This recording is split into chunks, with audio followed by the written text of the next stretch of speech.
Oke guys, sebelum melanjutkan, jangan lupa like dan komen.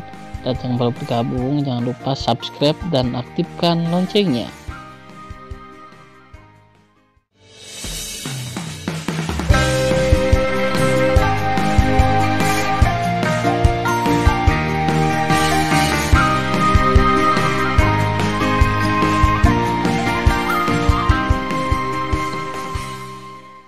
Episode 21.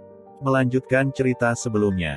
Berdengung, Tan Yun menukik ke bawah di tengah kehampaan yang bergetar.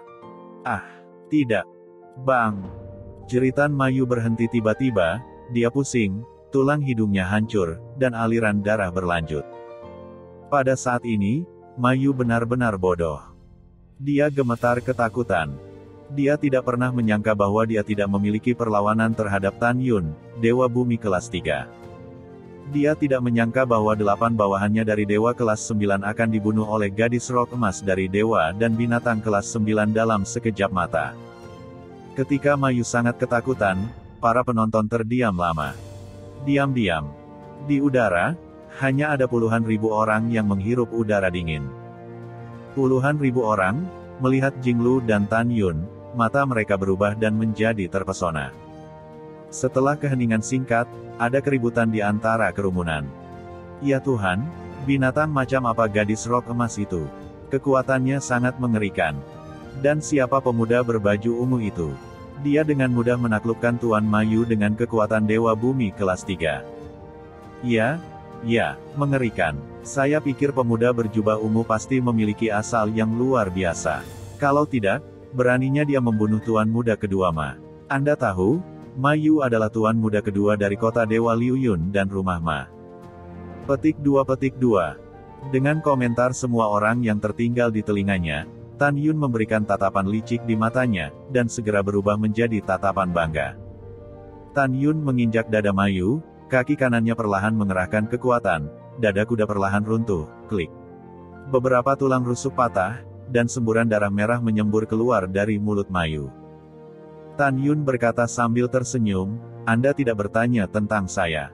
Siapa saya? Anda berani memprovokasi saya sebagai Tuan Muda kedua Mafu. Begitu kata-kata ini keluar, puluhan ribu orang di antara hadirin memandang Tan Yun dengan ketakutan. Mereka mendengar dari nada bicara Tan Yun bahwa Tan Yun pasti memiliki asal-usul yang hebat. Melihat penampilan Tan Yun, Sue Zian tersenyum dan berkata, iparku benar. Aku memberitahumu babi gemuk yang mati ini, belum lagi kamu, bahkan jika ayahmu tidak berani tidak menghormati saudara iparku. Mendengar pidato itu, Mayu yang terus memuntahkan darah di mulutnya menjadi pucat karena ketakutan. Dahinya ditutupi dengan butiran keringat seukuran kacang. Dia berkata dengan suara gemetar, saudaraku, jangan bunuh aku. Aku tahu aku salah. Tolong, jangan bunuh aku. Jika kamu membunuhku, bahkan jika keluargamu kuat, ayahku akan membalaskan dendamku. Tan Yunin berkata, Mayu, tahukah kamu apa yang paling aku takuti dalam hidupku? Aku tidak tahu. Mali terengah-engah. Tan Yun berhenti dan berkata, saya paling tidak takut akan ancaman. Tunggu sebentar, Tuan Muda. Pada saat ini, Li Yuan, wakil jenderal rubah salju Protoss, memimpin 300 prajurit sihir, berbalik, menatap Tan Yun, memeluk tinjunya dan berkata, permisi, Tuan Muda, siapa namamu? Li Yuan mendengarkan kata-kata Tan Yun barusan. Tanpa sadar, dia pikir identitas Tan Yun tidak sederhana. Tan Yun masih menginjak dada Mayu, perlahan menoleh ke belakang dan melirik Li Yuan. Siapa kamu? Kamu memenuhi syarat untuk mengetahui namaku. Aku memberitahumu bahwa kamu menyinggung perasaanku.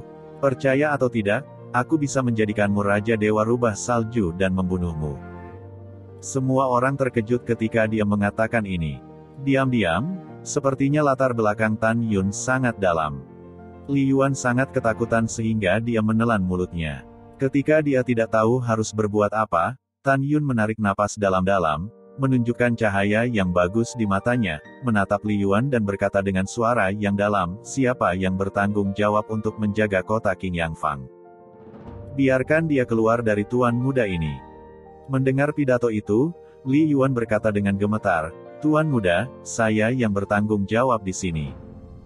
Tan Yun mengerutkan kening, dan berkata dengan tidak senang, mungkinkah tidak ada lagi senior? Tidak, kata Li Yuan, menyeka keringat dingin di dahinya. Tan Yun merasa lega ketika mendengar pidato itu. Segera, saya mencibir dalam hati. Memikirkan hal ini, Tan Yun sangat marah, menunjuk ke hidung Li Yuan dan memarahi, saya mendengar bahwa pertempuran pribadi dilarang di kota Qingyang Fang, dan Anda, sebagai penanggung jawab, hanya menutup mata. Sepertinya tuan mudaku, perlu memberitahumu Raja Dewa tentang itu. Setelah mendengar ini, Li Yuan ketakutan dan terhuyung-huyung, dan berkhotbah kepada Tan Yun, Tuan muda, saya tahu saya salah. Tolong jangan beritahu Raja Dewa tentang hal itu, jika tidak, penjahat itu akan mati tanpa tempat untuk mengubur. Setelah transmisi, Li Yuan melepas cincin abadi di tangannya dan menyerahkannya kepada Tan Yun, penjahat, ada 300.000 giok ilahi kelas atas di sini, yang berbakti kepada Anda, Tuan muda. Tan Yun dengan senang hati menerima cincin peri itu dan berkata, baiklah, atas rasa hormatmu pada Tuan muda ini menganggapnya hanya karena kamu setuju bahwa Mayu membunuhku dan itu tidak terjadi. Terima kasih. Li Yuanru meringankan bebannya. Tan Yun berkhotbah kepada Li Yuan, baiklah, tunggu aku di luar alun-alun dulu. Aku akan memberimu keuntungan besar nanti. Ya, Li Yuan bergegas pergi dengan ratusan prajurit sihir. Akankah Tan Yun menguntungkan Li Yuantian? Tidak. Tentu saja tidak. Tujuan Tan Yun adalah untuk saling membunuh di luar kota alun-alun nanti. Karena sebelumnya, Mayu mengatur penghalang suara. Ketika berbicara dengan Li Yuan, meskipun Tan Yun tidak bisa mendengar percakapan di antara mereka, dia menilai dengan mengamati bentuk mulut Li Yuan bahwa Li Yuan berkata kepada Mayu bahwa dia menginginkan Namong Yukin. Namong Yukin adalah istri tercinta Tan Yun. Karena itu, Tan Yun pasti akan membunuh Li Yuan. Setelah Li Yuan pergi bersama para prajurit sihir, dia muncul di luar kota alun-alun. Matanya berkilauan. Dia berbisik kepada prajurit ajaib, segera pergi ke kota Raja Dewa Rubah Salju, temukan orang tua yang bertanggung jawab atas rumah Raja Dewa, dan periksa identitas bocah itu. Ya, prajurit sihir itu bangkit dan menghilang ke langit. Li Yuan tidak ceroboh dalam pekerjaannya.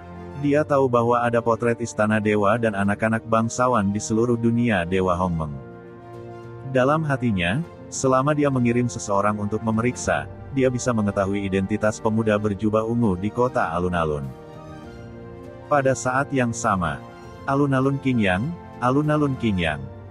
Mayu masih diinjak-injak oleh Tan Yun, dan mengeluarkan semburan ratapan dan memohon yang menyayat hati.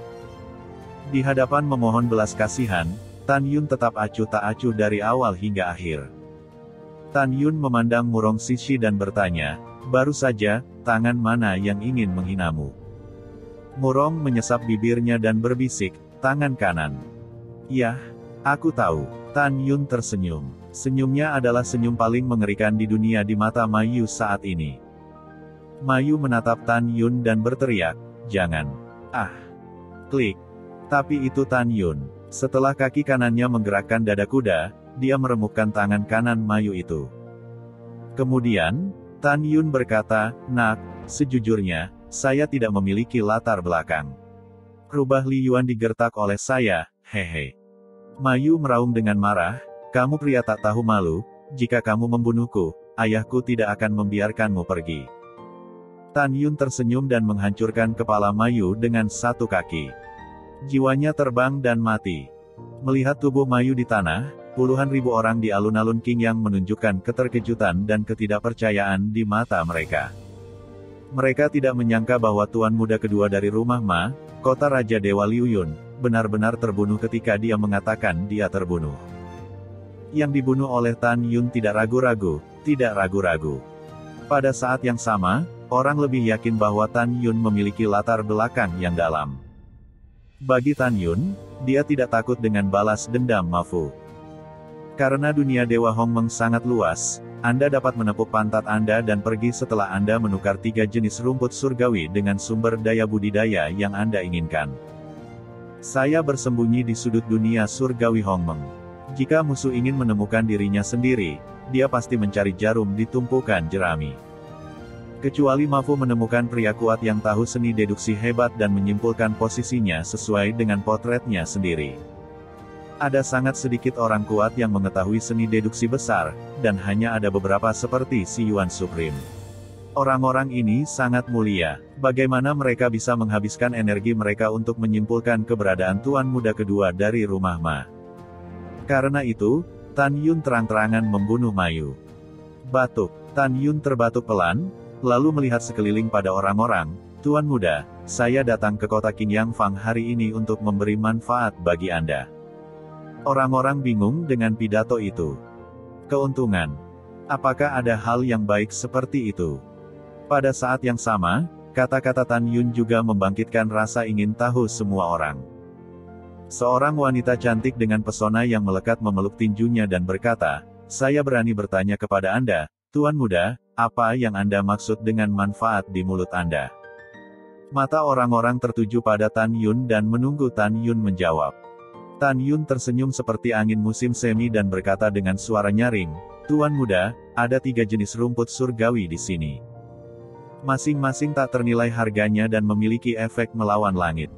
Lihat, semuanya. Tan Yun menawarkan rumput ilahi setinggi 1 kaki 3 inci dengan 9 daun dari tas obat ajaib. Kerumunan mencium bau rumput dewa, dan mata mereka menunjukkan keraguan. Di antara mereka, ada orang yang tahu seni alkimia, tetapi tidak ada yang mengenali rumput dewa itu. Tan Yun tersenyum sedikit, dan menjelaskan, ini adalah rumput dewa pengumpul jiwa. Jika jiwa seseorang rusak, kunyah saja pohon dan ambil, dan itu akan pulih dalam 1 jam. Segera setelah pernyataan ini dibuat, seluruh hadirin terkejut. Apa, bisakah Anda pulih dalam 1 jam? Benarkah? Ya, bagaimana kamu bisa pulih dalam waktu sesingkat itu dalam 1 jam? Sejauh yang aku tahu, bahkan meminum obat mujarab untuk menyembuhkan kerusakan jiwa tidak dapat pulih dalam waktu singkat. Benarkah? Tuan muda, bukannya aku tidak percaya padamu, tapi kata-katamu benar-benar tidak bisa dipercaya. Ya, kami tidak ingin percaya, tapi itu terlalu mengejutkan. Petik 2. Suara orang-orang masih terngiang di telinganya. Tan Yun melambai kepada orang-orang untuk diam. Ketika dia berpikir tentang bagaimana menunjukkan kepada orang-orang, seorang gadis rok merah muda dari Dewa Bumi kelas 8 datang ke Tan Yun langkah demi langkah. Gadis itu tinggi, kulitnya bersalju, pinggang willow-nya tak tertahankan, dan fitur wajahnya cantik. Halo, Tuan muda. Gadis dengan rok merah muda itu mengepalkan tinjunya dan berkata, kakekku 80.000 tahun yang lalu, jiwanya ditentang. Aku mencoba semua jenis pil, tapi tetap tidak bisa menyembuhkan semuanya. Bolehkah aku bertanya apakah pengumpulan jiwa ini? Rumput dewa bisa apakah itu sembuh? Tan Yun tersenyum, tentu saja, 1 pohon saja sudah cukup. Benarkah itu? Dengan serius, nada suara Tan Yun menegaskan. Oke, kamu tunggu di sini sebentar. Aku akan menanyakan kakekku. Setelah gadis rok merah muda meninggalkan sebuah kata, itu berubah menjadi seberkas cahaya dan menghilang. Orang lain tetap diam saat ini dan ingin melihat apakah obat ilahi yang dikatakan Tan Yun sangat ajaib.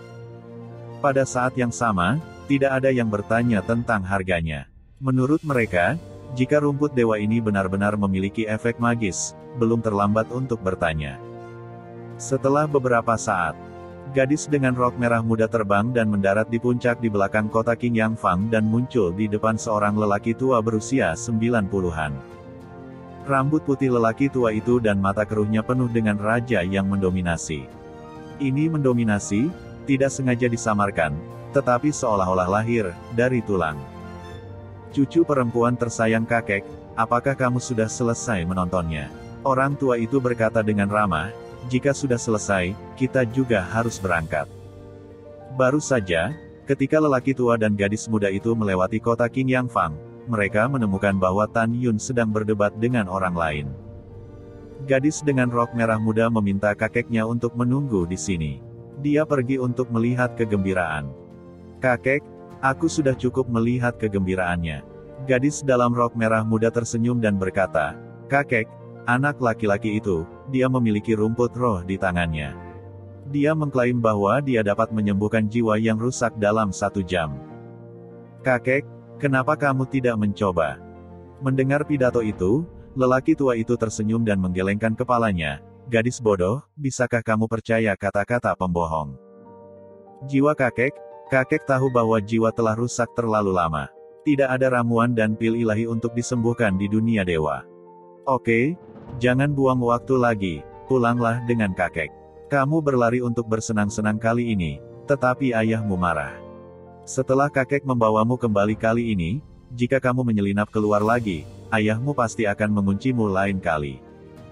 Mendengar pidato itu, gadis dengan rok merah muda menjulurkan lidahnya dan berkata dengan nakal, "Kakek, kamu adalah Raja Dewa yang agung. Ayahku berani membungkamku. Aku tidak bisa membantumu." Lelaki tua itu tersenyum ramah. Pada saat ini, gadis dengan rok merah muda membuang senyumnya dan berkata dengan sungguh-sungguh, "Kakek, anak laki-laki itu sekarang berada di kota Qinyangfang. Anda sebaiknya pergi dan mencoba. Jika tidak berguna untuk jiwamu yang rusak, itu akan membuktikan bahwa dia pembohong. Bunuh dia secara langsung." Kemudian gadis berbaju merah muda itu mengambil lelaki tua itu dan hendak terbang menuruni puncak. Orang tua itu tersenyum tak berdaya. "Yah, dengarkan kamu. Sejak kakek bertemu pembohong ini, kakek membunuhnya untuk orang-orang." Setelah beberapa saat, kota Qinyangfang, lapangan Qingyang. Pupil mata Tan Yun menyusut, tetapi melihat seorang gadis dengan rok merah muda datang dengan seorang pria berusia 90 tahun di antara kerumunan. Semangat yang ganas. Tan Yun merasakan nafas yang keluar dari tubuh lelaki tua itu dan merasakan hawa dingin di hatinya. Dari napas ini, Tan Yun dapat menebak bahwa banyak makhluk telah mati di tangan lelaki tua itu. Kalau tidak, lelaki tua itu tidak akan pernah memiliki aura yang begitu kuat. "Kakek, itu dia." Gadis dengan rok merah muda mengeluarkan jari Gyeokyan-kian dan menunjuk ke Tan Yun.